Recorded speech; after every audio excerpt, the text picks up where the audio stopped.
నమో గురుభ్యః. మనము మన పోతన భాగవతంలో ఇప్పుడు 5వ స్కందము మొదలుపెట్టుకుంటూ ఉన్నాము. పోయిన వారము ఉపోద్ఘాతంలో కొన్ని ప్రార్థనా శ్లోకాలు చూసాము. మన గంగన్న గారు మనకు ఈ స్కందము రాసిచ్చారు. ఆయన దాన్ని ఎందుకో మరి 2 భాగాలుగా ఇచ్చారు. ఒకటి పూర్వ భాగం ఉన్నది, ఒకటి ఉత్తర భాగం ఉన్నది. 2 భాగాలు గంగన్న గారే నేను రాశానని చెప్పుకుంటూ వచ్చారు. ఇందులో పూర్వ భాగంలో ఋషపుడి ఉపాఖ్యానం ఒకటుంటుంది. జడభరతుడి ఉపాఖ్యానం ఒకటుంటుంది. ఇందులో ఎట్లా ఉంటుంది అంటే, ముఖ్యంగా మన వ్యాసుల వారు ఈ స్కందంలో, ఈ భాగాల్లో ఒక విషయాన్ని చూపిస్తూ వస్తారు. మనకు 4 ఆశ్రమాలుంటాయి. బ్రహ్మచర్య, గృహస్థ, వానప్రస్థ, సన్యాస ఆశ్రమాలని 4 ఉంటాయి. వీటిని 2 విధాలుగా ఆచరించొచ్చు.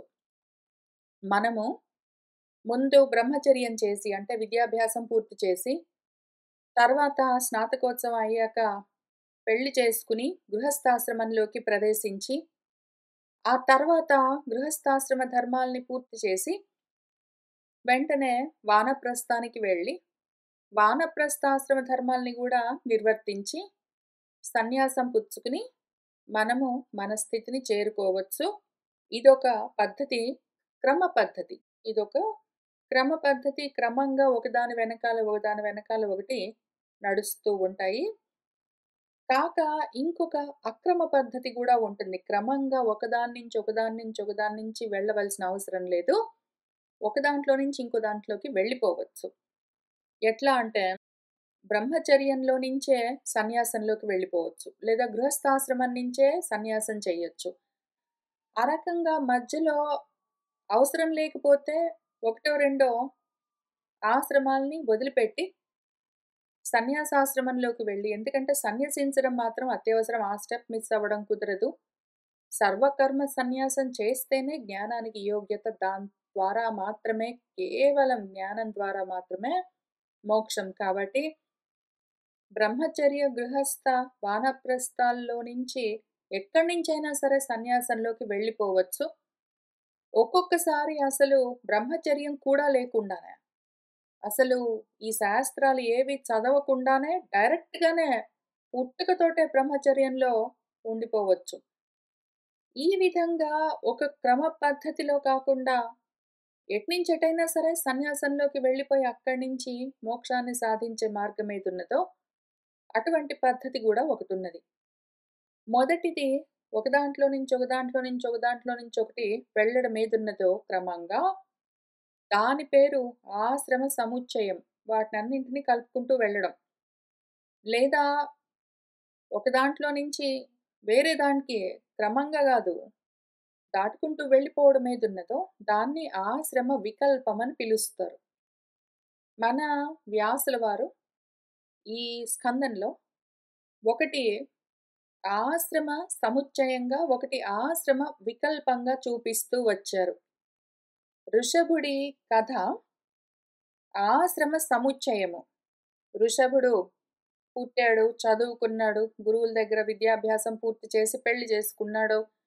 ఆ తర్వాత బిడ్డల్ని కన్నాడు, రాజ్యపాలన చేశాడు, తన పుత్రుల్ని చూసుకున్నాడు. తర్వాత వాళ్ళని పెంచి వృద్ధిలోకి తీసుకునొచ్చాక రాజ్యాన్ని వాళ్ళకి అప్పజెప్పి ఆయన వానప్రస్థం తీసుకుని, ఇంకా తర్వాత ఆయన సన్యసించి తన స్థితిని చేరుకున్నాడు అని ఋషభుడి ఉపాఖ్యానంలో ఆశ్రమ సముచ్చయాన్ని చూపిస్తూ వచ్చారు. ఆ తర్వాత ఆయన కొడుకు భరతుడు, భరతుడి విషయంలో ఆశ్రమ వికల్పాన్ని చూపిస్తూ వస్తారు మన గురువుగారు వ్యాసుల వారు. ఇంత మాత్రమే కాకుండా ఇంకొక పద్ధతిలో గూడా చూపిస్తారు. మన ఋషభుడి కథ ద్వారా ఒకే జన్మలో ఈ ఆశ్రమాలన్నీ దాటుకుంటూ అదే జన్మలో తన స్వస్థితిని చేరడం చూపిస్తారు. భరతుడి విషయంలో కొన్ని జన్మలు పట్టింది అని చూపిస్తారు. ఈ విధంగా మార్గాలు వేరైనా గమ్యం ఒక్కటే అని చూపిస్తూ చాలా సుదీర్ఘంగా విచారణ చేస్తారు మన గురువుగారు. మనం వాటిని చూస్తూ వెళ్దాము. అప్పుడేం జరిగిందంటే, మన శుకుల వారిని పరీక్షిత్ కొన్ని ప్రశ్నలడిగాడు. ఎట్లా అంటే, మన ప్రియవ్రతుడు నారదుడి నుంచి బ్రహ్మోపదేశం పొంది, ఆ తర్వాత ఆయన పెళ్లి చేసుకుని గృహస్థాశ్రమాన్ని స్వీకరించి, బిడ్డల్ని కని, పెంచి, రాజ్యపాలన చేసి, అవన్నీ చేసి, మళ్ళీ ఆయన తర్వాత వాటిని వదిలిపెట్టి, తన గురించిన ఆలోచన చేసుకున్నాడు, తనని చేరాడు అని చెప్పారు గదండీ! అది ఎట్లా జరుగుతుంది? కుదురుతుందా? అట్లా కుదురుతుందా? ఒకసారి ఆత్మోపదేశం పొందిన తర్వాత మళ్ళీ అనాత్మల్లోకి మనసు వెళ్తుందా? ఒకవేళ వెళితే కూడా మళ్ళీ వెనక్కి రాగలుగుతుందా? ఒకవేళ ఈ విధంగా జార్జారిపోతూ ఉన్న మనసు ఆ ఆత్మతత్వాన్ని పోగొట్టుకున్నాక ఇంకా ఎట్లా నిలబడి ఉంటుంది? భార్య, భర్త, బిడ్డలు, ఇల్లు అని వాటిలో తగులుకున్న మనసు నిజంగా వెనక్కొచ్చేందుకు అవకాశం ఉంటుందా? అని ఈ విధమైన సంశయాలు కలిగితే, అవన్నీ ఆ ప్రశ్నలన్నింటినీ మన పరీక్షిత్ శుకుడికి చెప్పి, వాటికి జవాబు చెప్పండి నాకు అని అడిగాడు.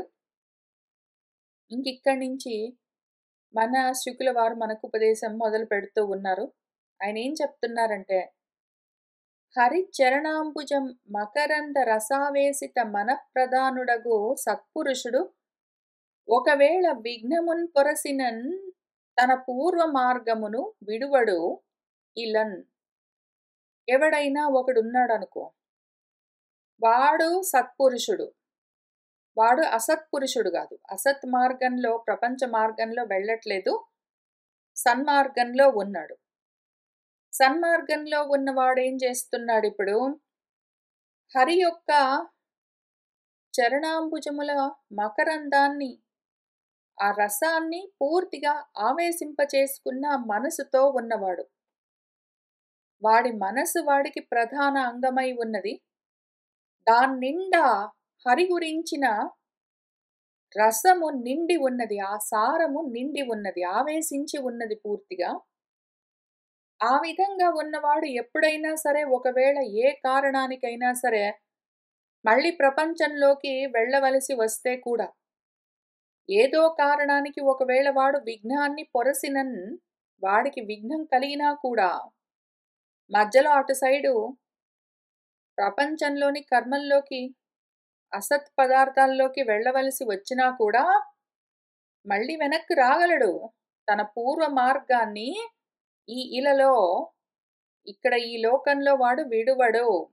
ఒకవేళ అటు జారినా మళ్ళీ వెనక్కు ఇటు వస్తాడు అని చెప్పారు. ఇది చాలా ముఖ్యమైన విషయము. దీన్ని కొంచెము లోతుగానే మనం విచారణ చేద్దాము. ఇక్కడ చిన్న కందపద్యంలాగా కనిపిస్తుంది. చాలా సింపుల్ విషయం. గురువుగారు, ఒకవేళ ఎవడైనా సరే ఆత్మారాముడై ఉంటే వాడు మళ్ళా ఇంద్రియారాముడు అవుతాడండి. ఒకవేళ ఇంద్రియాల్లోకి వెళ్ళిపోయాడంటే ఆత్మ వైపుకి మళ్ళీ రాగలడా? అసలు వాడెందుకు జారుతాడండి? జారిన వాడు మళ్ళీ వెనక్కి ఎట్లా వస్తాడు? అసత్తులో తగులుకున్న బుద్ధి మళ్ళీ వెనక్కొచ్చి సత్తును ఎట్లా పట్టుకోగలుగుతుంది అని నువ్వు అడిగావు గాని, ఒకవేళ ఒక్కసారైనా సరే సత్తును పట్టుకుంటే మాత్రము, మళ్ళీ ఏ కారణానికైనా అసత్తులోకి వెళ్ళవలసి వస్తే, ఆ సత్తుని వాడు వదిలిపెట్టడు కాబట్టి మళ్ళీ తిరిగి వస్తాడు, అనుమానం లేదు అని చెప్తూ ఉన్నారు. అవును, అంతా బానే ఉంది గాని, నిజంగానా? నిజంగానా ఆ 100% ప్రతి సెనారియోలో ఇట్లానే జరుగుతుందా? వేరే రకంగా గూడా జరిగే అవకాశం ఉన్నదా? ఎక్కడైనా జరిగిందా? అని నేను గూడా విచారణ చేసుకున్నాను. ఇక్కడ మన శుకుల వారు పరీక్షిత్‌కి ఈ పద్యం ఎందుకు చెప్పారంటే, ఎగ్జాంపుల్ మనకు ప్రియవ్రతుడు. ప్రియవ్రతుడు అని ఒక సాధకుడున్నాడు. వాడికి సత్తు గురించిన జ్ఞానం కలిగింది. అయినా కారణాంతరాల వల్ల ఏదో విఘ్నం సంభవించింది. ప్రపంచంలోకి వెళ్ళాల్సొచ్చింది.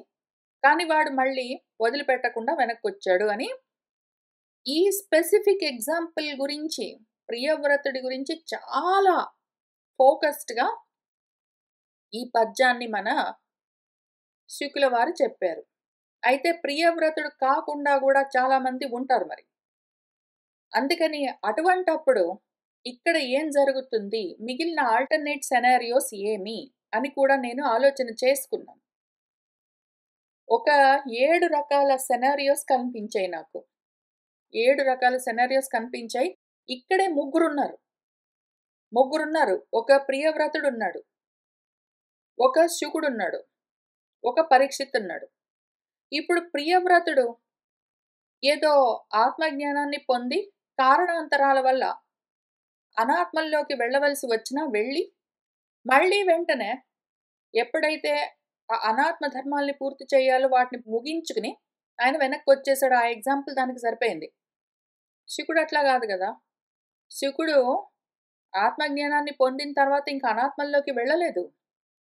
అనాత్మల్లోకి వెళ్ళినా గూడా పరీక్షిత్ లాంటి వాళ్ళ దగ్గరకొచ్చి కూర్చొని ఈ ఆత్మోపదేశం చేయవలసి వచ్చినా కూడా ఆయన ఏమి ప్రపంచంలోకి జారలేదు. ఆయన ఇంద్రియాల్లోకి జారడమూ లేదు. మళ్ళీ వెనక్కి రావడమూ లేదు. కాబట్టి ఈ పద్యం పనిచేయదు. ఒక్కసారి ఆ హరిచరణాంబుజ మకరంద పానము చేసిన మనస్సు ఆ విధంగా ఉన్న మనిషి ఆ సత్తనోసారి పట్టుకున్నాక ఏదో ఒక విఘ్నం కలిగి వాడు జారిపోతే కూడా వెనక్కొస్తాడు. ఈయనకి విఘ్నం కలగలేదు మరి శివుడికి. కాబట్టి ఈ పద్యము ఈయనకి పనికిరాదు.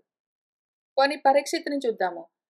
పరీక్షిత్ విషయంలో హరిచరణాంబుజ మకరంద రసవేత్త మనస్సు ఇంకా కలగలేదు ఆయనకి, కలుగుతూ ఉన్నది ఇప్పుడు శుకుడి వల్ల.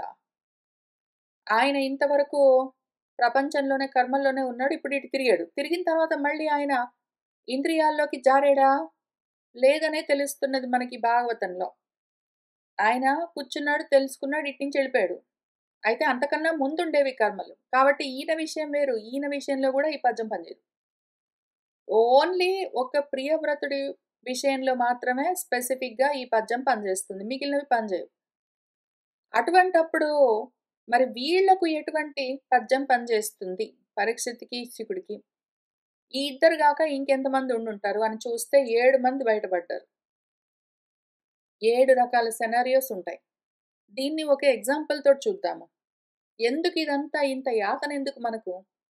ఎందుకింత ప్రయత్నం చేస్తున్నాము అంటే, నేనెక్కడున్నానని తెలియాలి గదా! ఇప్పుడు నేను ఒకవేళ ప్రియవ్రతుడి మనస్థితితో లేననుకోండి. అప్పుడు అయినా గూడా నేను అమాయకంగా ఈ పద్యం పట్టుకొని కూర్చొని నాకు గూడా ఇట్లానే జరుగుతుందంటే జరగదు. ఎందుకంటే ఈ వచనంలో చెప్పిన ఇంకా ఇద్దరికి అదే పని చేయలేదంటే, నేను ప్రియవ్రతుడి లాంటి మనస్థితి లేకపోతే, నాకీ పద్యం పనిచేస్తుందన్న నమ్మకంతో కూర్చుంటే, పని చేయకపోతే నేనేమైపోతాను? కాబట్టి అన్ని రకాల సెనారియోస్ చూసుకుందాము. ఒక ఎగ్జాంపుల్‌తో చూద్దాము. ఎందుకంటే ఒకవేళ నాకు ఏం పని చేస్తుందో తెలిస్తే దాన్ని పట్టుకోవచ్చు. నా మనస్థితికి, నా పరిస్థితికి దగ్గరగా ఉన్న ఏదైనా ఎగ్జాంపుల్ ఉంటే, ప్రియవ్రతుడు నాకు ఒకవేళ పని చేయకపోతే, నాకు దగ్గరగా ఉన్న ఇంకేదైనా భాగవతంలో ఉంటే, ఆ ఉపాఖ్యానాన్ని పట్టుకొని దాన్ని ఫాలో అవుతే నేను సాధించుకోవచ్చు కదా! అందుకని ప్రయత్నము. ఇప్పుడు మనం అనుకున్న 7 సెనారియోస్‌లో ఎగ్జాంపుల్‌తో పాటు చూడ్డాం కాబట్టి, అనగనగా ఒక ఊరున్నది. ఆ ఊళ్ళో ఒక ఆవున్నది. ఆ ఆవుకు ఒక దూడ ఉన్నది. ఇప్పుడు ఈ ఆవేం చేసింది? గడ్డి మేయాలని కోరుకుని అడవిలోకి వెళ్ళింది. ఆ అడవిలో ఒక సింహం ఉన్నది. అదేం చేసింది? నిన్ను తింటానన్నది. ఈ ఆవు మన కథలో ఎగ్జాంపుల్ కథలో మన ఆవేం చేసింది? ఉండండి. మీరప్పుడే నన్ను తినొద్దు. నాకు ఊళ్ళో ఒక దూడ ఉన్నది. దానికి పాలిచ్చొస్తాను. ఆ తర్వాత మీరు నన్ను తినొచ్చు అని చెప్పింది. ఈ మన సింహము సరే ఎళ్ళని చెప్పింది. మళ్ళీ నీకోసం ఎదురు చూస్తుంటాను వచ్చేయని చెప్పింది. మన ఆవు వెళ్ళింది ఊళ్ళోకి. దాని దూడకు పాలిచ్చింది. అన్న మాట ప్రకారం వెనక్కొచ్చింది. ఇంకా తర్వాత స్టోరీ ఏముంటుందంటే, అదిగో మన సింహం చాలా సంతోషించి నిన్నొదిలిపెడుతున్నాను పో అన్నది.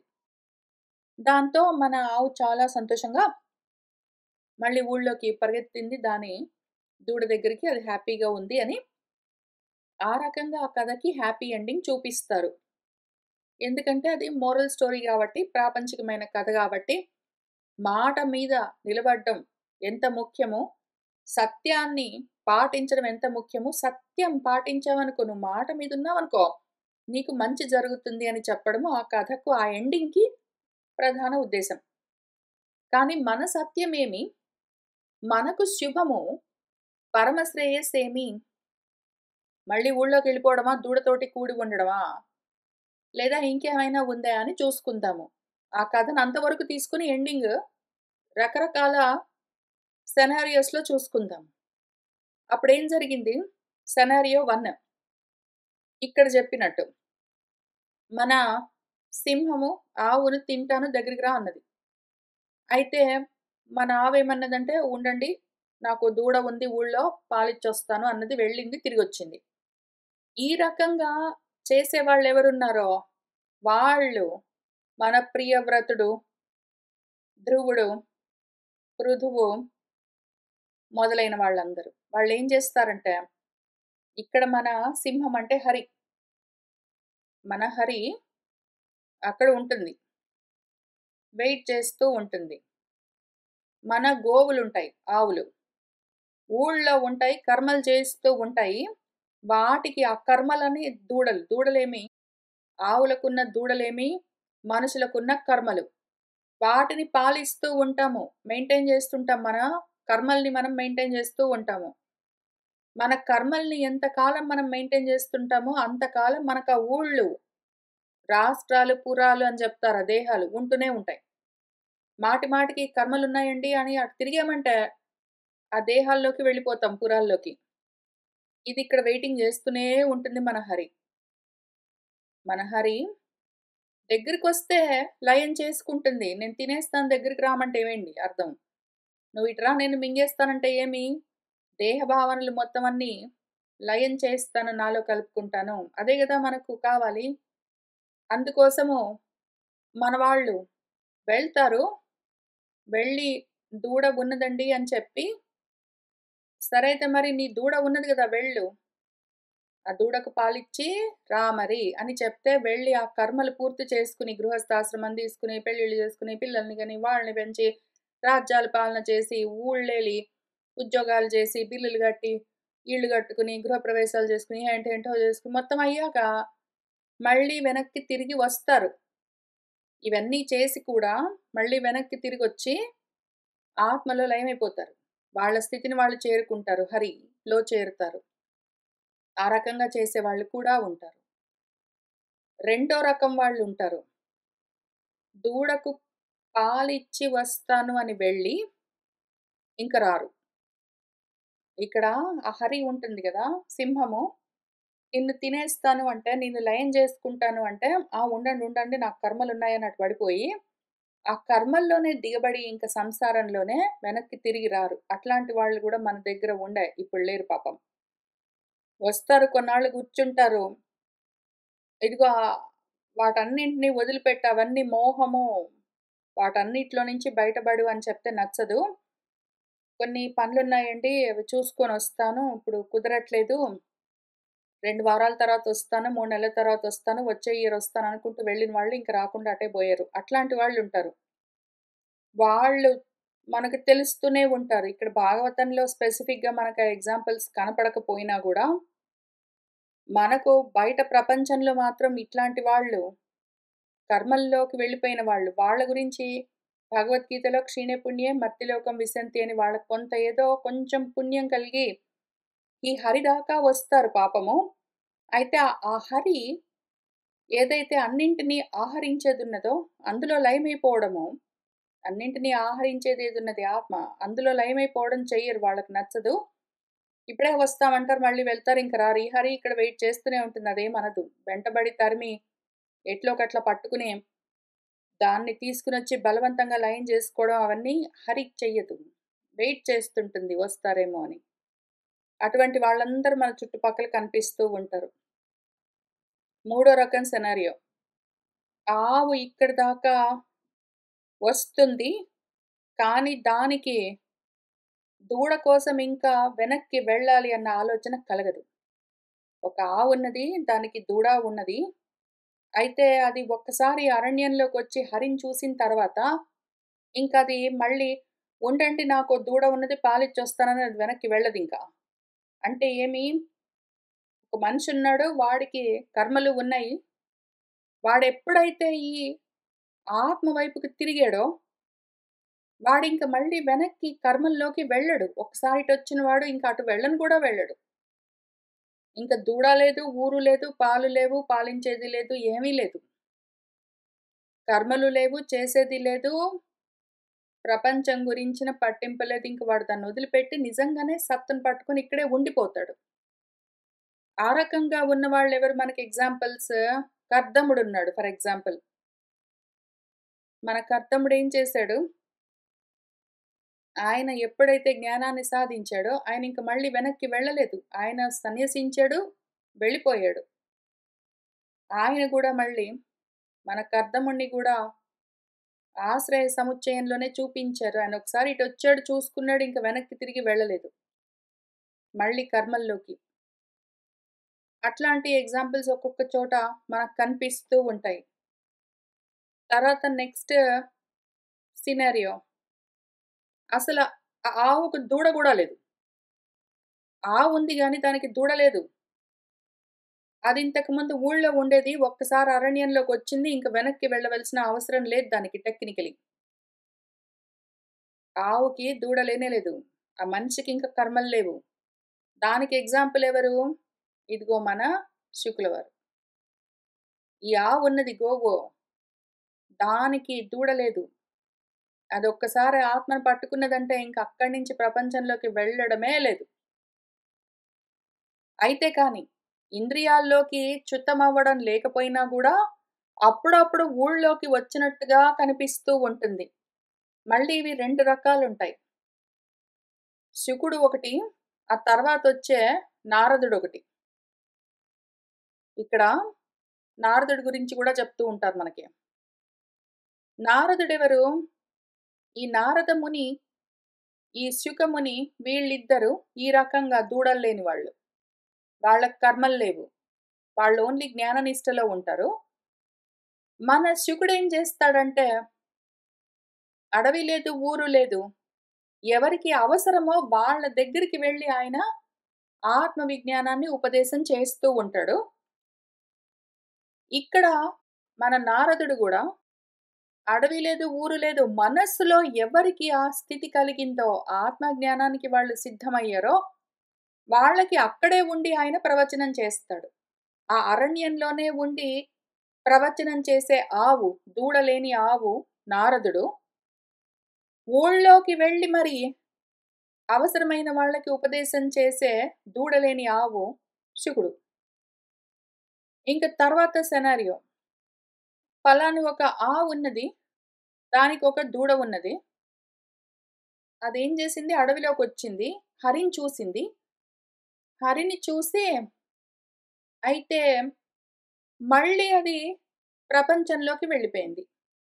అక్కడి నుంచే అది మళ్ళీ అది ఊళ్ళోకి వెళ్ళి అక్కడి నుంచే ఆత్మను సాధిస్తుంది. అది అడవిలో కూర్చొని సాధించదు. అది ఊళ్ళోకి వెళ్లి సాధిస్తుంది. ఆ రకంగా 2 ఎగ్జాంపుల్స్ ఉన్నాయి మనకి. ఒకటి ఇప్పుడు ఆల్రెడీ మనం చదువుకున్న మన విదురుడు. ఆయన ఆత్మజ్ఞానాన్ని పొంది మన మైత్రేయ మహర్షి నుంచి ఆయనకొక దూడ ఉన్నది. అక్కడ చాలా కర్మలు ఉన్నాయి. ఆయనకి హస్తినాపురం ఉన్నది, ఏంటో ఉన్నది. దాన్ని వదిలిపెట్టి ఇక్కడికొచ్చాడు. అడవిలోకొచ్చి అదిగో మన మైత్రేయ మహర్షి నుంచి ఆత్మజ్ఞానాన్ని పొందాడు. అక్కడి నుంచి అటే హరిని కలిసిపోవచ్చు గదా! అక్కడి నుంచి అక్కడే హరిలో లీనమైపోవచ్చు. మరెందుకు ఆయన మళ్ళీ ఊళ్ళోకి వెళ్ళాడు. మళ్ళీ అక్కడి నుంచి ఆయన తన స్థితిని చేరుకోవాలి. అరణ్యంలో నుంచి గాదు, ఊళ్ళో నుంచి. ఇంకొక ఎగ్జాంపుల్ మన వసుదేవుడి గురించి తర్వాతొస్తుంది. అక్కడొచ్చినప్పుడు చూద్దాము.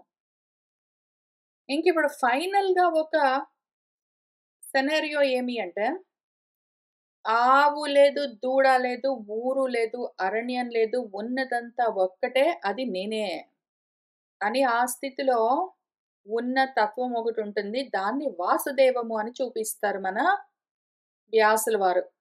ఇప్పుడిక్కడ మనం చెప్పుకున్న అన్ని సినారియోస్‌లో ఉన్న వాళ్ళ గురించి మనకి భాగవతంలో కథలుంటాయి. ఆయా కథల దగ్గరికెళ్ళినప్పుడు దానికి సంబంధంగా ఒక పద్యాన్ని రాసిస్తారు. ఇక్కడ ప్రియవ్రతుడి గురించి ఔట్ ఆఫ్ కాంటెక్స్ట్ మనం దీన్ని అన్నింటికి అప్లై చేయలేము. ఒక్కసారి వాడు హరిని తెలుసుకున్నాక ఏదైనా కారణానికి విఘ్నం కలిగి వాడు ప్రపంచంలోకి వెళ్ళాల్సొస్తే కూడా మళ్ళీ వెనక్కి వచ్చాడు అన్నది అన్ని చోట్ల పని చెయ్యదు. అయితే మనం ఈ ఒక్క పద్యాన్నే చూసుకుని స్పెసిఫిక్‌గా ప్రియవ్రతుడి గురించి చెప్తున్నారు అని చూసుకోకుండా, అన్ని పరిస్థితుల్లో సినారియోస్‌లో అప్లై చేద్దామంటే, మనకి చెప్తున్న విషయం సరిగ్గా అర్థం కాదు. కాబట్టి ఎందుకోసము ఏ పద్యం ఉన్నది అని ఇన్ కాంటెక్స్ట్ చదువుకోవాలి. ఏదో ఒక పద్యం రాండమ్‌గా ఔట్ ఆఫ్ కాంటెక్స్ట్ తీసి చదువుకోవడం గాదు. ఇన్ కాంటెక్స్ట్ ఒక పద్ధతి ప్రకారం ఒక విషయాన్ని ఎక్స్‌ప్లెయిన్ చేస్తూ చెప్తూ వెళ్తారు మన గురువుగారు. ఇప్పుడు ఇంతవరకొచ్చాం గదా! మన హరి తత్వం చూద్దాము. అక్కడ ఉన్న హరి, ఆ సింహము అదేం చేస్తున్నది ఈ కథలో? ఈ ఎగ్జాంపుల్‌లో అదేం చేస్తుంది అని చూద్దాము. అదక్కడే ఉంటుంది. అది అక్కడే ఉంటుంది. అది ఊళ్ళోకి వెళ్ళదు. అదొకవేళ ఎవరైనా ఏదైనా ఒక ఆవు అటొచ్చింది అంటే ఆహరించడానికి ట్రై తనలో కలుపుకోవడానికి ప్రయత్నం చేస్తుంది. అందుకు కావాల్సిన ఉపదేశాలు చేస్తుంది. అయితే ఒకవేళ ఆ ఆవులు లేదండి నాకు పనులున్నాయి, దూడలున్నాయి వెళ్ళొస్తానంటే, సరే వెళ్ళంటుంది. వెంటబడి దాన్ని చేజింగ్ చేసి కిల్లింగ్ అంతా చెయ్యదు. ఈ హరి ఇక్కడే ఉంటుంది. మళ్ళీ అవెప్పుడైనా ఇటొస్తే మళ్ళీ ప్రవచనం మొదలు. ఆ ప్రవచనంతోటే నేను వేరు, హరి వేరు గాదు ఒక్కటే అని తెలుసుకుంటాడు వాడు. అందులో లయమవుతాడు. అది జరిగినంత వరకు ఇంకిట్లనే నడుస్తుంటుంది. ఆ ఆవు ఊళ్ళోకి వెళ్లి తిరిగి రాకుండా పోవచ్చు. ఊళ్ళోకి వెళ్లి తిరిగి రావచ్చు. ఊళ్ళోకి వెళ్ళినా గూడా తిరిగొచ్చి ఇక్కడ మళ్ళీ హరిని తెలుసుకున్నా గూడా మళ్ళీ ఊళ్ళోకి వెళ్ళి దీని గురించే చెప్తూ ఉండొచ్చు. లేదా ఇక్కడే అడవిలోనే ఉండి దాని గురించి చెప్తూ ఉండొచ్చు. లేదా అందులోనే కలిసిపోవచ్చు. అదే అయిపోవచ్చు. ఈ రకంగా ఏదైనా జేయొచ్చు. కానీ హరి మాత్రం ఇక్కడే ఉంటుంది. అది కదలదు. అది చ్యుతం గాదు. అదక్కడే ఉండి చేస్తూ ఉంటుంది. ఇవన్నీ చూస్తూ ఉంటుంది. ఇవన్నీ చెప్తూ ఉంటుంది. లేదా చెప్పిస్తూ ఉంటుంది. అయితే అట్లా జరగలేదనుకోండి. ఆ హరి దగ్గరికి ఈ ఆవులు రాలేదనుకోండి. నెక్స్ట్ ఆప్షన్ ఏమవుతుంది? ఆ ఊళ్ళోకెళ్ళిన ఆవు ఎల్లకాలం అక్కడే ఉండడానికి అవకాశం లేదు. ఆవుగా అది ఎల్లకాలం ఉండడానికి దానికి అవకాశం లేదు గాబట్టి, ఆ ఆవుకు నశించే కాలమొచ్చినప్పుడు ఈ హరి హరమవుతుంది. సంహారమవుతుంది. వెళ్లి అక్కడ ఆవుని చంపేస్తుంది. అదే కాలమై, మృత్యువై ఈ హరి హరుడై వెళ్ళి రుద్రమది అది ద్రవిస్తుంది. అదే వెళ్తుంది. ఈ హరి వెళ్ళదు. అది ఇక్కడ కూర్చుంటుంది. ఇది ఇక్కడ కూర్చొని వచ్చిన వాళ్ళకి ఉపదేశం చేసి తనేంటో చూపిస్తుంది. దానితో వాళ్ళు నేనే అని తెలుసుకుంటారు. అదవుతారు. హరి ఇక్కడే ఉండి చూపించి చెప్పి నేర్పిస్తుంటే, హరుడు ఒకవేళ ఆ ఆవులు వెనక్కి రావట్లేదనుకోండి. ఊళ్ళోకి వెళ్ళినవి అటే పడిపోతున్నాయి. ఇంక వెనక్కి తిరిగి మళ్ళీ రావట్లేదు ఇటు ఆత్మ దగ్గరికంటే, ఇదే హరి ఆ హరుడై వెళ్ళి సంహారం చేస్తుంది. ఇక్కడ ఆహరించడం అంటే లయం చేసుకోవడం నడుస్తుంటుంది. అక్కడ సంహరించడము, నశింపచేయడం ఆ దేహాలను. ఎందుకు చేయవలసొస్తుంది? ఈ హరుడై ఎందుకు చేయవలసొస్తుందంటే, ఆ ఆవులు ఎంత కాలము పాలిస్తూ కూర్చుంటాయి. అలిసిపోతాయి. ఆ మనుషులు ఎంత కాలం కర్మలు చేస్తూ ఉంటారు. అలిసిపోతారు. ఆ దేహాలు అలసిపోతాయి. ఆ దేహాలకి కొంచెం విశ్రాంతి కల్పించడం కోసము ఆ దేహాల్ని సంహరిస్తూ ఉంటుంది. మళ్ళీ ఇంకో కొత్త దేహం ఇస్తుంది. మళ్ళీ అప్పటికైనా ఈ అడవిలోకొచ్చి హరిగా తనని తెలుసుకుని తానుగా ఉంటుందేమో అని. మళ్ళీ లేదు. అసలు అడవిలోకి రాదు. వస్తే గూడా ఇంత దూరం వచ్చి మళ్ళీ లేదంటే నాకు కర్మలున్నాయని వెళ్ళిపోయిందంటే, మళ్ళీ ఇంతే సంహారం. అయితే ఆహారం లేదా సంహారం. అయితే ఆహారం లేదా సంహారం. ఆహారం ఆహరించేది హరి. సంహారం సంహరించేది హర.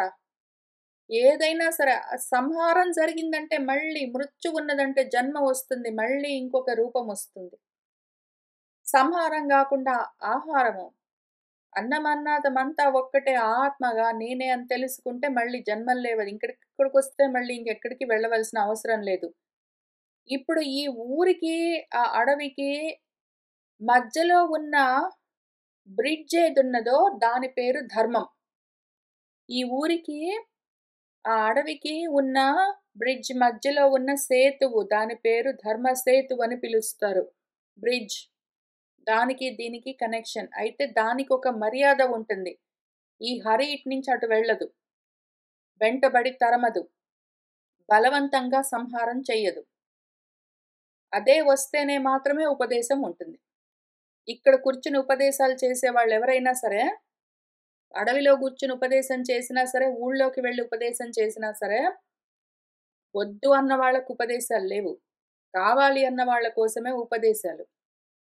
అయితే ఎవరైతే ఉపదేశం వరకు రానే రావట్లేదో వాళ్లకు సంహారమే ఉంటుంది. ఈ ధర్మాన్ని అటు కర్మలను, ఇటు జ్ఞానాన్ని, కర్మలతో కూడిన గ్రామాన్ని, గ్రామ్య సుఖాలతో, ఇంద్రియ సుఖాలతో ఉన్న ఆ గ్రామాలను, ఈ జ్ఞానంతో హరిని తెలుసుకునే లక్షణంగా ఉన్న నిష్టను, ఈ రెండింటిని కలుపుతూ ఆ ధర్మ సేతువు ఉంటుంది. దాన్ని ధర్మ సేతువు అని పిలుస్తారు. దాన్ని ద్వారము అని గూడా పిలుస్తారు. ఆ ద్వారం ఉంటుంది. దాని ద్వారా ఇటు అటు వస్తూ ఉంటారు, వెళ్తూ ఉంటారు. దాన్ని నిలబెట్టే మర్యాదలుంటాయి, హద్దులుంటాయి. కర్మకు, జ్ఞానానికి హద్దులుంటాయి. ఆ మర్యాదలను నిలబెడుతూ ఉన్న తత్వం ఉంటుంది. దాని గురించే మనకు నేర్పిస్తూ వస్తారు మన వ్యాసుల వారు. అది తెలుసుకోవాలి. ఎక్కడ ఆ పోర్టల్ ఉన్నది, ఓపెనింగ్ ఉన్నది, ద్వారం ఉన్నది అని మనకు తెలియాలి. మనము ఇక్కడ కూర్చొని ఇది చదువుకుంటూ, ఇది వింటూ ఉన్న అందరము ఆ ఊళ్ళో నుంచి అడవిలోకి, అడవిలోంచి ఊళ్ళోకి, ఊళ్ళో నుంచి అడవిలోకి, అడవిలోంచి ఊళ్ళోకి తిరుగుతూ ఉంటాము. ఎప్పుడు ఎక్కడ అడవిలో ఉన్నామో, ఎప్పుడు ఎక్కడ ఊళ్ళో ఉన్నామో, ఎప్పుడు ఆవుకు పాలిస్తున్నామో, ఎక్కడ ఆత్మ సాధన చేస్తున్నామో అని మనకు తెలుస్తూ ఉండాలి. మొత్తం అంతా కలగా పులగం చేసుకుని కూర్చోరాదు. ముఖ్యంగా ఏమంటే, మన కథలో చెప్పినట్టు, మన పసప్పుడు మనం చందమామలో చదువుకున్న కథలో సుఖాంతమెక్కడ? సత్యం మాట్లాడినందుకు సంతోషించి ఆ సింహము, సింహం అంటే హరి అనర్థం.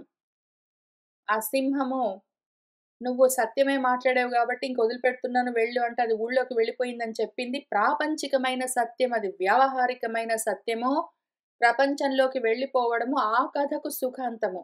మనకు కాదు. పారమార్థికమైన సత్యమేమి అంటే సత్ గురించి తెలుసుకుని హరిలో లయమవ్వడము. మళ్ళీ ఊళ్ళోకి వెళ్ళాము అంటే అది సుఖాంతం కాదు, అది దుఃఖాంతము. అటు వెళ్ళకుండా, మళ్ళీ కర్మల్లో పడిపోకుండా, పడితే గూడా మళ్ళీ వెనక్కొచ్చి, జ్ఞానంతో నిలబడి, అదే నిష్టలో ఆత్మ తెలుసుకోవడం ఏదున్నదో, అది ఇక్కడ సుఖాంతము. మామూలు సుఖం గాదు, అక్షయమైన సుఖము. ఒకవేళ ఈ ఆవును మన సింహము, సరే నువ్వు నిజమే మాట్లాడావు, సత్యం మాట్లాడావు గాబట్టి ఊళ్ళోకెళ్ళు నిన్నొదిలేస్తున్నానంటే, ఆ ఆవు ఊళ్ళోకెళ్ళి ఎంతకాలం అక్కడ బ్రతికుంటుంది? దాని దూడతో గలిసి పాలిచ్చుకుంటూ. ఎంతకాలం ఉంటుందది? అది గూడా నశిస్తుంది, దాని దూడ నశిస్తుంది, ఆ ఊరు నశిస్తుంది, ఏమైనా అవుతాయి. అయితే ఆ ఆవు తన స్థితిని తెలుసుకున్నదా? లేదు గదా! అది సుఖాంతం గాదు. దుఃఖంతో కూడిన, దుఃఖాంతమయ్యే అల్పమైన సుఖమది. దుఃఖంతో అంతమయ్యే, మృత్యువుతో అంతమయ్యే అల్పమైన సుఖమది. కర్మల్ని పట్టుకుని ఏవో ప్రాపంచికమైన పనులు చేస్తూ తిరగడము. అయితే ఎప్పుడైతే హరిని తెలుసుకుని అది నేనే అని నిలబడ్డామో, అది అక్షయమైన సుఖం. సుఖంతో అంతమది. దాన్ని శాంతం అని పిలుస్తారు. శమతో అంతం ఇంకా. ఇంక దుఃఖ్‌తో సంబంధం లేదది. అటువంటిది కావాలి. ఇప్పుడు ఈ విధమైన ముఖ్యమైన విషయాలు అక్కడక్కడ చెప్తారు. చెప్తూ ఉన్న కథల్లో నేనెక్కడ ఉన్నాను ఈ 7 సినారియోస్‌లో నేనెక్కడున్నాను అని చూసుకొని, దాన్ని బట్టి నేనేమి చేస్తున్నాను అని అర్థం చేసుకొని, ఏమి చెయ్యాలి అని తెలుసుకొని ఆచరించడము ధర్మం. సరే ఇంతకది విషయము. ఇంకొక ఫైనల్ మాట చెప్పుకుందాము. మర్యాద, హద్దు అని చెప్పాను గదా! దాంతో పాటే ఇంకొక విషయం కూడా చూసుకుందాము. మనము మర్యాద అనగానే ఇంగ్లీష్‌లో రెస్పెక్ట్ అంటాము. ఇంగ్లీష్‌లో రెస్పెక్ట్ అన్నా గూడా అది మళ్ళీ కొంచెమే చెప్పుకుంటున్నాము. Respecting the boundaries. హద్దులను, మర్యాదలను కాపాడడము. ఈ ధర్మం యొక్క మర్యాదలను కాపాడడం ఎట్లా అంటే, ధర్మమే మర్యాద. ధర్మమే సేతువు. ధర్మము యొక్క సేతువు గాదు. ధర్మమే సేతువు. ధర్మమే మర్యాద. ఆ హద్దు. దేనికి అంటే, ఇటువైపు ప్రపంచంలో కామార్థాలు 2 ఉన్నాయనుకోండి. అవన్నీ ప్రపంచంలో ఉంటూ ఉంటాయి. ఊళ్ళో ఉంటూ ఉంటాయి.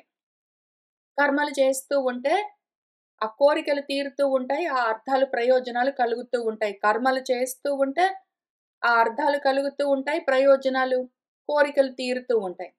కామము, అర్థము ఈ రెండింటితో కూడి అక్కడ గ్రామము ఉంటుంది. గ్రామ్య సుఖాలన్నీ అర్ధకామాలతో కూడి ఉంటాయి కాబట్టి దాన్ని గ్రామం అని పిలుస్తారు. ఊరు. ఇప్పుడు ఇటు సైడు మోక్షం ఉంటుంది. మన అడవిలో ఏముంటుంది? హరి ఉంటుంది. అది మోక్షం. ఇటు అడవిలోనేమో మోక్షం ఉంటుంది. అటు ఊళ్ళోనేమో అర్థకామాలుంటాయి. ఈ రెండింటికి మధ్యలో వంతెనలాగా ధర్మం ఉంటుంది. ఎట్లా ఉంటుంది? ఈ ధర్మం గూడా కర్మలే. జ్ఞానం దగ్గరికి, హరి దగ్గరికి, అడవిలోకొచ్చేసరికి ఇంక కర్మలు లేవు. జ్ఞానం దగ్గరికొచ్చేసరికి ఇంక కర్మలు లేవు. ఓన్లీ ఊళ్ళో ఉన్నంత వరకే కర్మలుండాలి టెక్నికలీ అర్థకామాల కోసము. కానీ జ్ఞానం కోసం కూడా మళ్ళీ ఇక్కడొచ్చి కూర్చొని మనం చదువుకోవాల్సొస్తుంది గదా మరి. ఇది గూడా కర్మే. అయితే ఏమవుతుందంటే, ఈ కర్మ అర్ధకామాలతో కూడి ప్రాపంచికమైన విషయం కాదు గాబట్టి, అయితే పూర్తిగా పరం జ్ఞానం అయ్యి కర్మలు కంప్లీట్‌గా లేకుండా పోలేదు గాబట్టి, మధ్యలో ధర్మంగా ఉంటుంది. దీని పేరే ధర్మసేతువు. లేదా ధర్మ మర్యాద. ధర్మమే మర్యాద. ధర్మమే సేతువు. అదే బ్రిడ్జ్. ఇవి కర్మలుంటాయి. కానీ అర్ధకామాలు కాదు. కర్మలు లేకుండా పోలేదు. కంప్లీట్‌గా మోక్షం గాదు. ఇటు కంప్లీట్‌గా మోక్షము గాదు. అటు కంప్లీట్‌గా అర్ధకామాలు గాదు. మధ్యలో ఉంటుంది గాబట్టి ఇది నిష్కామమైన కర్మ ధర్మం అని ఉంటుంది. ఆత్మ గురించిన సాధనతో కూడి ఉన్న నిష్కామమైన కర్మ ధర్మం అయి ఉంటుంది. ఆ ధర్మ స్వరూపాలుగా మనకు కృష్ణుడిని, రాముడిని చూపిస్తారు. ఇప్పుడు అది మర్యాద చూసుకున్నాం గదా! దాని పేరు బౌండరీ. ఆ బౌండరీ సెట్ చేస్తుంది. అటు నుంచి ఇటు ఊళ్ళో నుంచి ఇటొస్తున్నావంటే ధర్మాన్ని దాటుకుంటూ రావాలి. ధర్మంతో మాత్రమే ఇటు రావాలి. ధర్మాన్ని మిస్ చేసి, బైపాస్ చేసి అర్ధకామాలతోటి డైరెక్ట్‌గా అడవిలోకి రావడం కుదరదు. ఇప్పుడు ఇంకొక విషయం ఏమి అంటే కంట్రోల్ గురించి మాట్లాడతాం మనం ఎక్కువగా. మర్యాద గురించి ఎట్లా మనకు సరిగ్గా అవగాహన లేకుండా ప్రపంచంలో మర్యాద అనగానే ఏదో రెస్పెక్ట్ వాడిని వీడిని గౌరవించడం అనుకుంటామో, సరిగ్గా తెలుసుకోకుండా అట్లనే ఇంకొక పదాన్ని మనం ఎక్కువగా వాడతాం కానీ సరిగ్గా అర్థం చూసుకోము. దీని పేరేమి అంటే కంట్రోల్. కంట్రోల్ చేయడము అంటారు. కంట్రోల్ చేయడం అంటే నిగ్రహించడం అనుకుంటాము. కంట్రోల్ చేయడము అనగానే వెంటనే నిగ్రహించడం అనుకుంటాము. నా కూతుర్ని కంట్రోల్ చేయడము, నా కొడుకుని కంట్రోల్ చేయడం, నా భర్తను కంట్రోల్ చేయడము, నా శిష్యుడిని కంట్రోల్ చేయడము, నా స్నేహితుడిని కంట్రోల్ చేయడం అంటే నేను వాళ్ళని నిగ్రహించడము, వాళ్ళని అదుపులో పెట్టి ఆపేయడము అని చెప్పుకుంటాము. కానీ ఆ రకమైన కంట్రోల్ కాదిది. ఇక్కడ మెరియం వెబ్‌స్టర్ డిక్షనరీలో కంట్రోల్ గురించి ఎక్స్‌ప్లెయిన్ చేస్తారు. మనము చెప్పుకునే మన ధర్మానికి సంబంధించిన, ఆత్మ ధర్మానికి సంబంధించిన కంట్రోల్ ఏంటో చూద్దాము. ప్రాపంచికంగా కూడా చూపిస్తాను. కంట్రోల్డ్ ఎక్స్‌పెరిమెంట్ అని యూజువల్‌గా ల్యాబ్స్‌లో ఉంటాయి. ల్యాబ్‌లో కంట్రోల్డ్ ఎక్స్‌పెరిమెంట్ అని ఉంటుంది. ఒక కంట్రోల్ పెడతారు. ఏదైనా ఒక స్టాండర్డ్ ఆఫ్ కంపారిజన్ కంట్రోల్ అంటే. ఇప్పుడు ఏదో ఒక బేకింగ్ చేస్తున్నామనుకోండి. బ్రెడ్ బేకింగ్ చేస్తున్నప్పుడు బేకర్స్ ఏం చేస్తారంటే, ఒక 12 లోవ్స్ బ్రెడ్ బేక్ చేయాలి అంటే వాళ్ళు ఒక చిన్న ముద్దని గూడా పక్కన పెడతారు. ఎందుకు అంటే దాన్ని బట్టి మిగిలినవి బేక్ అయ్యాయా? కాలేదా? అని చూసుకోవడం కోసం కంట్రోల్ పెడతారు. స్టాండర్డ్. అట్లానే మనకు బాగా తెలిసిన స్టాండర్డ్ ఏమి అంటే, అన్నం ఉడికిందా లేదా అని చూడాలి అంటే మొత్తం అన్నమంతా పిసికి పిసికి చూడము. ఆ అన్నంలో నుంచి ఒక మెతుకు తీసి దాన్ని చూస్తే వత్తి ఉడికింది అని తెలుస్తుంది. కాబట్టి మిగిలిన అన్నమంతా ఉడికింది అని తెలుస్తుంది. దాన్ని కంట్రోల్ అంటారు. ఆ ఒక్క మెతుకేదున్నదో అన్నం ఉడికిందా లేదా అని చూడాలి అంటే, మొత్తం అన్నాన్ని మనం పిసికి చూడవలసిన అవసరం లేదు. ఆ ఒక్క మెతుకు చూస్తే చాలంటాం గదా! ఆ ఒక్క మెతుకు స్టాండర్డ్ ఆఫ్ కంపారిజన్. దాని పేరు కంట్రోల్. అదొక్కటి చూస్తే మిగిలింది తెలుస్తుంది. అట్లానే ఇక్కడ గూడా ఒక స్టాండర్డ్ ఉన్నదనుకోండి. నేను నా కూతుర్ని కంట్రోల్ చేయడం అంటే ఏమి? నేను దాన్ని బలవంతంగా నేను చెప్పినట్టు నువ్వు చెయ్యి. నీ ఇష్టమొచ్చినట్టు నువ్వు చేయడానికి వీల్లేదు. అని ఈ రకంగా దాన్ని నిగ్రహిస్తూ వెళ్తే దాని పేరు కంట్రోల్ గాదు. నా కూతుర్ని నేను కంట్రోల్ చెయ్యాలి అంటే స్టాండర్డ్ ఆఫ్ కంపారిజన్ ఒక స్టాండర్డ్ సెట్ చేయాలి నేను. ఒక స్టాండర్డ్ సెట్ చేసి నేనిట్లా ఉంటాను అని చెప్పాలి. అట్లా ఉండి చూపించాలి. చెప్పి నేర్పిస్తూ, చేసి చూపిస్తూ ఒక స్టాండర్డ్ సెట్ చేస్తే దాన్ని బట్టి అది ఆచరిస్తూ వెళ్ళిందనుకోండి. దాని పేరు స్టాండర్డ్. ఒక స్టాండర్డ్ ఆఫ్ కంపారిజన్ సెట్ చేయడము. లేదా నా భర్తని, లేదా శిష్యుడిని, లేదా కూతుర్ని, లేదా భార్యని, స్నేహితుడిని ఎవరినైనా సరే నేను కంట్రోల్ ఎట్లా చేస్తాను అంటే నేను ఎట్లా ఉండాలో అట్లా ఉంటాను. ఎట్లా ఉండాలో అట్లా ఒక స్టాండర్డ్ క్రియేట్ చేసి ఆ స్టాండర్డ్‌లో నేను ఉన్నాను అంటే దాన్ని చూసి మిగిలిన వాళ్ళందరూ ఫాలో అవుతారు గదా! దాని పేరు కంట్రోల్. దాని పేరు కంట్రోలింగ్ మెకానిజం. రామచంద్రమూర్తి ఏం చేస్తారు? ఆయన స్టాండర్డ్ సెట్ చేస్తారు. ఎట్లా అంటే చెప్తారు, చేస్తారు. ఆయన చెప్తూ ఉంటారు, చేస్తూ ఉంటారు. దాన్ని చూసి ఇదిగో మనం ఇట్లా ఆచరించాలి అని మనం నేర్చుకుంటాము. కాబట్టి ఆయన మనల్ని ఎట్లా కంట్రోల్ చేస్తున్నారు?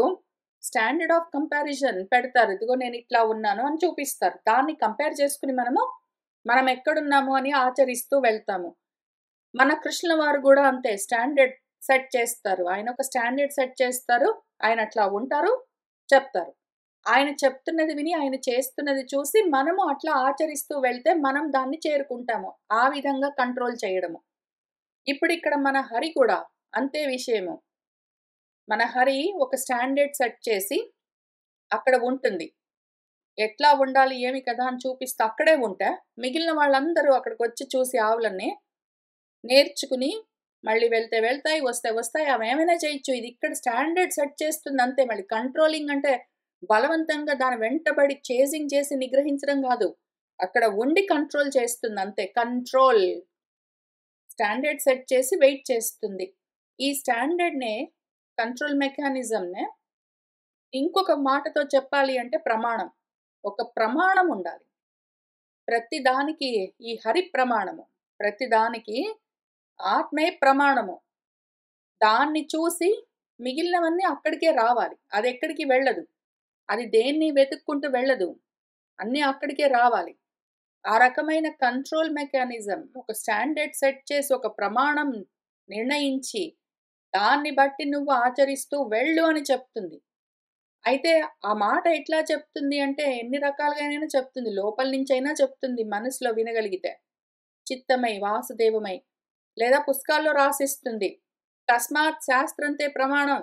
కార్యకార్య విచారణలో నీకు శాస్త్రమే ప్రమాణం అని ఎందుకు చెప్తుంది? స్టాండర్డ్ ఆఫ్ కంట్రోల్ అది. Standard mechanism. కంట్రోలింగ్ మెకానిజం అది. స్టాండర్డ్ సెట్ చేసి ప్రమాణం. ఇదిగో ఈ రకంగా నువ్వుండు అని కంట్రోల్ చేస్తుంది. ఆ విధంగా అది శాసకుడై ఉన్నది. శాస్త అయి ఉన్నది. దాన్ని తెలుసుకుని మనం ఫాలో అవ్వవలసి ఉంటుంది. అంటే శాస్త్రాలు ఏదైతే ఆ స్టాండర్డ్ సెట్ చేసి మనకి శాస్త్రాలు ఇచ్చారో, ఆ శాస్త్రాల్లో ఉన్న కంట్రోల్‌ని మనం సరిగ్గా అర్థం చేసుకోవాలి. ఎట్లోకట్లా అర్థం చేసుకొని కన్‌ఫ్యూజ్ అవ్వరాదు. పదానికి కరెక్ట్‌గా అర్థం తెలియాలి. దాన్నట్లా ఆచరిస్తూ వెళ్ళాలి. ముఖ్యమైన విషయాలు ఇవన్నీ. ధర్మం అంటే ఏంటి? కంట్రోల్ మెకానిజం ప్రమాణం అంటే ఏంటి? మర్యాద, హద్దులంటే ఏమి? హరి ఎందుకు? హరుడెందుకు? నాకేది శుభము, సుఖము? ఏది సుఖాంతము అని ఇవన్నీ కరెక్ట్‌గా తెలియాలి. కన్‌ఫ్యూజ్ కారాదు. నేనెక్కడున్నానని కూడా చూసుకోగలగాలి. సరే ఇంతకీ కాబట్టి ఆ విధంగా ఇక్కడున్న ఒక ఎగ్జాంపుల్ మన ప్రియవ్రతుడి గురించి ఇక్కడ చెప్పుకుంటూ ఉన్న విషయము చూసుకుంటూ వెళ్దాము. అయితే కానీ నేనెక్కడున్నానని ఎప్పటిదప్పుడు మనము చూస్తూనే ఉండాలి. ఎందుకంటే అక్కడ ఆల్రెడీ స్టాండర్డ్ ఉంది. అక్కడ ఆల్రెడీ కంట్రోల్ అక్కడ ఉన్నది ఆల్రెడీ. నేనెక్కడున్నాను అని చూస్తే అటువైపుకి వెళ్ళిపోవచ్చు. ఏదో సముద్రం మధ్యలో ఉన్న పడవ అదేదో లైట్ హౌస్‌ని చూసి అటువైపుకి బీకన్‌ని పట్టుకొని వెళ్ళిపోయినట్టు, అక్కడ ఆ స్టాండర్డ్ ఆల్రెడీ ఉన్నది. మనం అటు సైడ్ వెళ్ళిపోవాలి. అందుకని నేను ఎక్కడున్నానో, ఆ బీకన్ ఎక్కడి నుంచి వస్తూ ఉన్నది. ఆ ప్రకాశం ఎక్కడున్నదని తెలియాలి. ప్రకాశం ఇంకెక్కడో లేదు. ఆత్మ ప్రకాశం లోపలుంటుంది. అక్కడి నుంచే చూస్తూ ఉండాలి. ఈ పద్యం దగ్గర నా మనసు ఎంత ఆగిపోయిందంటే, ఇప్పుడు నేను చాలా సేపటి నుంచి చెప్తూ ఉన్నట్టుగా అనిపించిండొచ్చు మీకు. కానీ దీన్ని ఒక 2, 3 వారాలుగా మనసులో అదే పనిగా తదేకంగా విచారణ చేస్తూ ఉన్నాను నేనెక్కడున్నానని. నేను మొత్తం చేసుకున్న భావనలో బహుశಃ కొంత భాగం చెప్పుంటాను. కొంత నేనెట్లా విచారణ చేసుకుంటూ ఉన్నాను లోపల అని చూపిస్తూ ఉన్నాను. మీకు పనికొస్తే ఈ విధంగా ప్రతిదీ పట్టుకుని ఆలోచన చేస్తూ ఉంటే మీరెక్కడున్నారు? ఎటు వెళ్తున్నారు? మీరు హరి అయి ఉన్నారు. మీరు గోవై ఉన్నారనుకునేరు కాదు. మీరు హరి అయి ఉన్నారు. అయితే గోవుగా ఉన్నాను, ఊళ్ళోకెళ్తున్నాను, నాకో దూడుంది అనుకుంటున్నారు. ఇప్పుడేం చెయ్యాలి? ఏమి కథ అని తెలుసుకోవడానికి పనికొస్తుంది. ఒకవేళ మీకు అవసరమైతే వాడుకోవచ్చు అని చెప్తూ ఉన్నాను. తర్వాత ధరణీ వల్లభ వినుము. ఆ నరవరుడు ప్రియవ్రతుడు నారదముని సచ్చరణోపసేవ చెందుచు అరుదుగా అధ్యాత్మ సత్రయాగం బందున్ దీక్షితుడై ధరిత్రీ పాలనము తండ్రి పనిచిన సుజ్ఞాన భంగమనుచు అంగీకరింపమిన్ అంతయు తెలిసి పద్మాసనుడు అతనికి అతుల రాజ్యమందుల మిక్కిలి ఆసక్తి పుట్టించుననుచు తన చిత్తమందుల తలచి తారకా పరివృత తారాధిపుని మాట్కి శృతులతో కూడి అచ్యుత విభూతి హంసవాహనుడగుచు ఇంద్రాదులెల్ల కదిసి సేవింప బ్రహ్మలోకమున నుండి సన్మునీంద్రులు తన్ను ప్రశంస చేయన్ అల్లనల్లన ఉడువీధిని అరుగుదెంచె.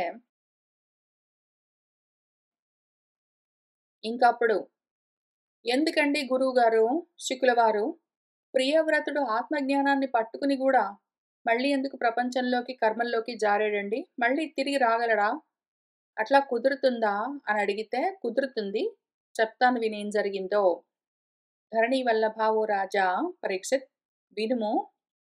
ఆ నరవరుడు ఆ ప్రియవ్రతుడు నారదముని సచ్చరణోపసేవ చెందుచో నారదుడు చెప్పిన ఉపదేశాన్ని సేవిస్తూ గ్రహిస్తూ అరుదైన ఆ అధ్యాత్మ యోగాన్ని పట్టుకుని ఆత్మసత్రము బ్రహ్మసత్రం చేయడానికి ఆయన దీక్ష తీసుకుంటూ ఉండగా వాళ్ళ తండ్రి ఏం చేశాడు? వాళ్ళ నాన్న మనువు ధరిత్రీ పాలనము పనిచిన నువ్వు రాజువై రాజ్యపాలన చేయవలసి ఉంటుంది అని ఆ పనికి నియోగించేసరికి ఈ విధంగా నేను రాజ్యపాలన మొదలైన పనులన్నీ పెట్టుకున్నాను అంటే సుజ్ఞాన భంగమవుతుంది, ఆత్మజ్ఞానము నశిస్తుంది అని ఆయన అంగీకరింపమి ఒప్పుకోకపోయేసరికి ఇదంతా తెలిసి ఆ పద్మాసనుడు బ్రహ్మదేవుడు ఆయన ప్రారబ్ధం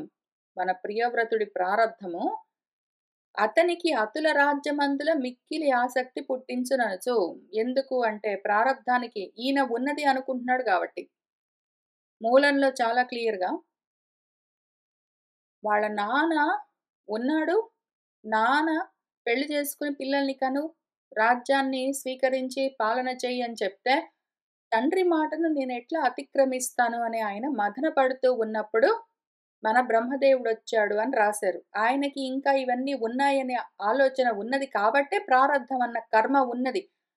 ఆ కర్మ ఉన్నది అని ఆయన అనుకున్నాడు గాబట్టే దూడకు పాలివ్వవలసిన పని ఉన్నది. ఇక్కడే అడవిలో కూర్చోడానికి కుదరదు. అందుకని మన ప్రారబ్ధము బ్రహ్మదేవుడి రూపంలో ఇప్పుడు వస్తూ ఉన్నది.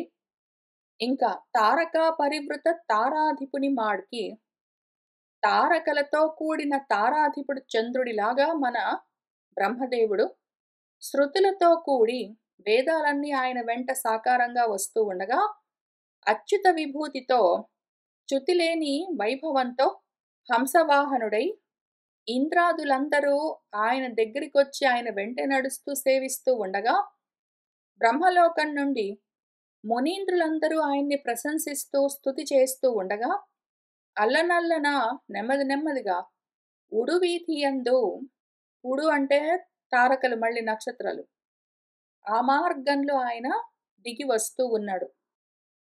మరియు అయ్యై మార్గంబులయందు సిద్ధ సాధ్య గంధర్వ చారణ గరుడ కింపురుషులు ఇరుదెసల స్తోత్రంబులు చేయుచుండ గంధమాదన ద్రోణులన్ ప్రకాశంబునందించుచు సనుదించిన పద్మాసనునకు నారదుడు స్వయంభువ ప్రియవ్రతులతో కూడి ముకుళిత కరకమలుడై ఎదురు చనుదించి సంస్థతి స్థవకంబులను పూజించిరి.